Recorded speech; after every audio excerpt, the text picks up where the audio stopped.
जय श्री राधे कृष्ण। आप सभी का हमारे YouTube चैनल पे बहुत बहुत स्वागत है। आइए जानते हैं वर्ष 2023 चैत्र माह शुक्ल पक्ष में पड़ने वाली एकादशी व्रत के शुभ मुहूर्त के बारे में, पारण समय के बारे में, व्रत नियम महत्व के बारे में। चैत्र माह के शुक्ल पक्ष में पड़ने वाली एकादशी को कामदा एकादशी के नाम से जाना जाता है। एकादशी का व्रत जो कि हर माह के कृष्ण पक्ष और शुक्ल पक्ष की एकादशी तिथि के दिन इस व्रत को किया जाता है, इसे एकादशी या 11 व्रत के नाम से जाना जाता है। एक वर्ष में 24 एकादशी का व्रत होता है। वहीं पे अगर अधिक मास हो तो 2/26 एकादशी का व्रत होता है और हर व्रत का अपना अपना विशेष महत्व माना गया है। इसी प्रकार से चैत्र माह के शुक्ल पक्ष में पड़ने वाली कामदा एकादशी व्रत का अपना विशेष महत्व माना गया है। जो भी भक्त सच्ची श्रद्धा के साथ, नियम और निष्ठा के साथ कामदा एकादशी का व्रत करते हैं, इस दिन भगवान विष्णु, माता लक्ष्मी और भगवान विष्णु के वासुदेव स्वरूप का पूजन करते हैं तो उनके सभी प्रकार के पाप और ताप नष्ट हो जाते हैं। जिस प्रकार से कि अग्नि अपने तेज से सभी प्रकार की वस्तुओं को जलाकर नष्ट कर देती है, उसी प्रकार कामदा एकादशी भी तेज युक्त होती है। इस व्रत के प्रभाव से व्रती के सभी प्रकार के जाने अनजाने भयंकरतम पाप नष्ट हो जाते हैं तथा पुत्र पौत्रादि प्रदायिनी सभी प्रकार के मनोरथ पूर्ण करने वाली होती है। और इस व्रत के प्रभाव से जो कि वाजपेयी यज्ञ के बराबर पुण्य फलों की प्राप्ति होती है।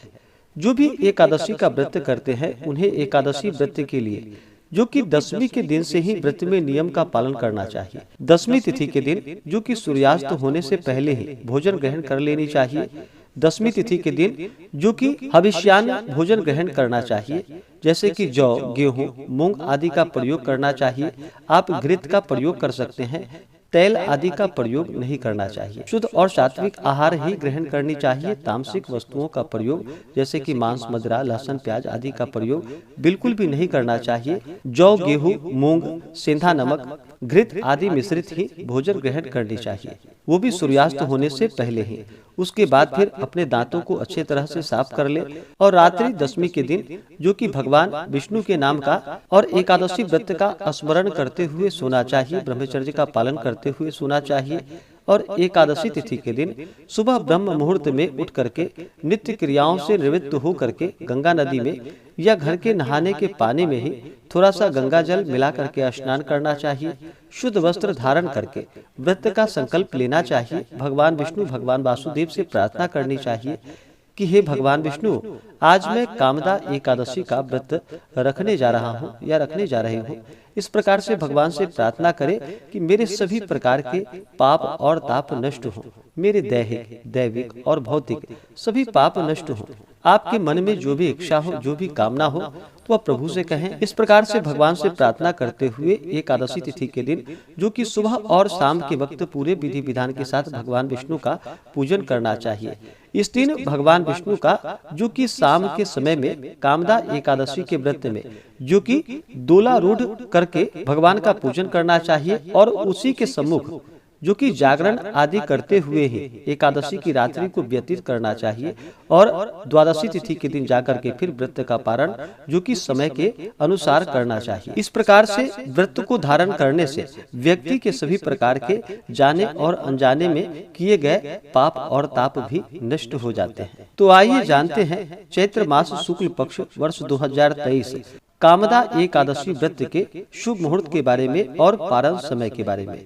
एकादशी तिथि प्रारंभ समय जो कि 31 मार्च 2023 दिन शुक्रवार रात्रि 1:59 पे एकादशी तिथि प्रारंभ है, यानी कि 1 अप्रैल को तड़के 1:59 पे एकादशी तिथि प्रारंभ है और एकादशी तिथि की जो समाप्ति होगी वह 2 अप्रैल 2023 दिन रविवार सुबह 4:21 पे एकादशी तिथि की समाप्ति होगी।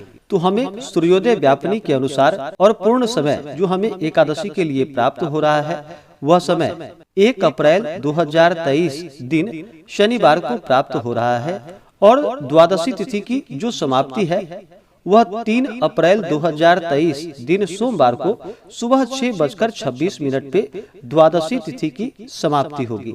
तो जो भी एकादशी का व्रत रखने वाले हैं, ऋषिकेश पंचांग के अनुसार जितने भी स्मार्त जन हैं, गृहस्थ लोग हैं, वो सभी 1 अप्रैल 2023 दिन शनिवार को एकादशी का व्रत रखेंगे। और वैष्णवों के लिए जो एकादशी का व्रत है, जो भी मोक्ष की इच्छा रखने वाले हैं, वो सभी जो कि 2 अप्रैल 2023 दिन रविवार को एकादशी का व्रत रखेंगे। एकादशी व्रत का पारण जो किया जाता है, वह पारण हरिवासर समाप्त होने के बाद ही करना चाहिए। और हरिवासर का जो समय होता है, वह समय द्वादशी तिथि का पहला चौथाई हिस्सा, वह समय हरिवासर का होता है। तो हरिवासर समाप्त होने के बाद ही व्रत का पारण करना चाहिए।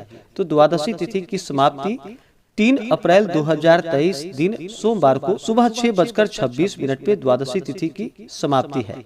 तो इस कारण से जो व्रत का पारण किया जाएगा, जो भी स्मार्त जन है, गृहस्थ लोग हैं, जो 1 अप्रैल 2023 दिन शनिवार को व्रत रखेंगे, वो व्रत का पारण जो कि 2 अप्रैल 2023 दिन रविवार को व्रत का पारण करेंगे। और पारण का जो समय होगा, वह समय 2 अप्रैल को जो कि सुबह 10:21 से सुबह 11 बजे तक व्रत का पारण किया जाएगा। इस समय में अगर पारण करना संभव ना हो पाए, तो इसके बाद आप जो कि दोपहर 1:30 से शाम 4 बजे तक व्रत का पारण कर लेंगे। और जो भी मोक्ष की इच्छा रखने वाले हैं और जो 2 अप्रैल 2023 दिन रविवार को व्रत रखेंगे, वो सभी व्रत का पारण जो कि 3 अप्रैल 2023 दिन सोमवार को व्रत का पारण करेंगे। और पारण का जो समय होगा 3 अप्रैल को, वह समय सुबह 6:09 से सुबह 6:24 तक व्रत का पारण करेंगे। इस बार कामदा एकादशी व्रत का पारण जो कि गौ घृतेन पारणम, यानी कि गौ घृत से इस व्रत का पारण किया जाएगा। यह संभव ना हो पाए तो आप तुलसी दल जल से व्रत का पारण करें या फल से व्रत का पारण करें। इस बार एकादशी तिथि के दिन जो सूर्योदय का समय होगा, वह समय सुबह 5:51 और सूर्यास्त शाम 6:14। नक्षत्र जो कि अश्लेषा नक्षत्र रात्रि 4:49 तक, उसके बाद मघा नक्षत्र। योग जो कि घृति योग रात्रि 2:44 तक, उसके बाद शूल योग। एकादशी तिथि के दिन 1 अप्रैल को जो राहु काल का समय होगा, वह समय सुबह 8:56 से सुबह 10:29 तक राहु काल का समय होगा। और 2 अप्रैल को राहु काल का जो समय होगा, वह समय शाम 4:41 से शाम 6:14 तक राहु काल का समय होगा। राहु काल समय के दौरान कोई भी शुभ कार्य या नया कार्य नहीं करना चाहिए, यह लाभकारी नहीं होता है। तो इस बात का ध्यान रखें।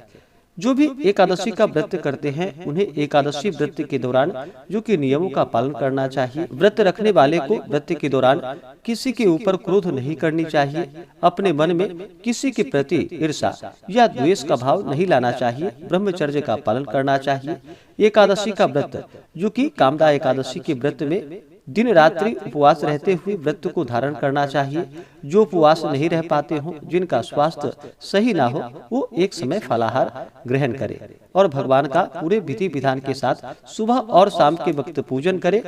कामदा एकादशी के व्रत में इस दिन विशेष प्रकार से जो कि भगवान विष्णु का, उन्हें दोलारूढ़ करके भगवान विष्णु का इस दिन पूजन किया जाता है और उसी के सम्मुख बैठ करके ही रात्रि जागरण करनी चाहिए। इससे अनंत गुना पुण्य फलों की प्राप्ति होती है।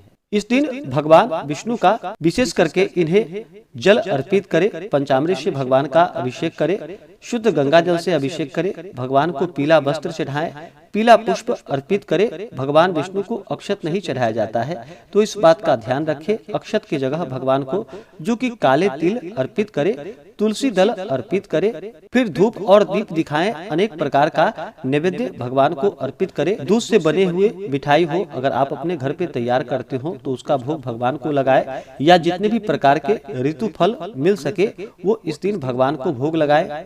और फिर भगवान का जो कि उन्हें जल से आचमनी करवाए। इस दिन भगवान विष्णु को जो कि विशेष करके जोरा लवंग 2 लवंग अवश्य ही उन्हें अर्पित करे और उसे प्रसाद के रूप में भी ग्रहण करना चाहिए। इस प्रकार से भगवान का पूजन करे और फिर द्रव्य दक्षिणा चढ़ाए। मुख शुद्धि के लिए जो कि पान पत्र, सुपारी, लौंग, इलायची के साथ में अर्पित करे और फिर कामदा एकादशी व्रत का कथा श्रवण करे, भगवान की आरती करे, निराजन करे। इस प्रकार से भगवान का सुबह और शाम के वक्त पूरे विधि विधान के साथ एकादशी के दिन पूजन करना चाहिए। रात्रि जागरण आदि करते हुए समय को व्यतीत करना चाहिए और द्वादशी तिथि के दिन जाकर के सुबह उठ करके नित्य क्रियाओं से निवृत्त हो करके स्नान करके शुद्ध वस्त्र धारण करके भगवान का पूजन और आरती कर ले। इसके बाद फिर ब्राह्मणों को भोजन करवाएं, ब्राह्मणों को दान और दक्षिणा दे और व्रत का पारण समय के अनुसार कर ले। इस प्रकार से व्रत को धारण करने से, व्रत को करने से भगवान विष्णु अति प्रसन्न होते हैं और व्रती के सभी प्रकार के पाप और ताप को नष्ट कर देते हैं। जब व्यक्ति के पाप और ताप नष्ट होते हैं तभी उनके पुण्यों का उदय हो पाता है। उसके बाद ही सभी प्रकार के सांसारिक सुखों की प्राप्ति हो पाती है। तो आशा करता हूँ कि यह जानकारी आपको अच्छा लगा हो। ऐसे ही ज्ञानवर्धक जानकारियाँ प्राप्त करने के लिए हमारे इस चैनल पे अगर आप नए हैं तो चैनल को लाल बटन दबा करके सब्सक्राइब करें, साथ में बेल आइकन घंटी को दबाएं ताकि मेरे वीडियो का नोटिफिकेशन आपको समय से मिलता रहे। वीडियो को लाइक करें, शेयर करें। सुखी रहें और स्वस्थ रहें। जय श्री राधे कृष्ण। धन्यवाद।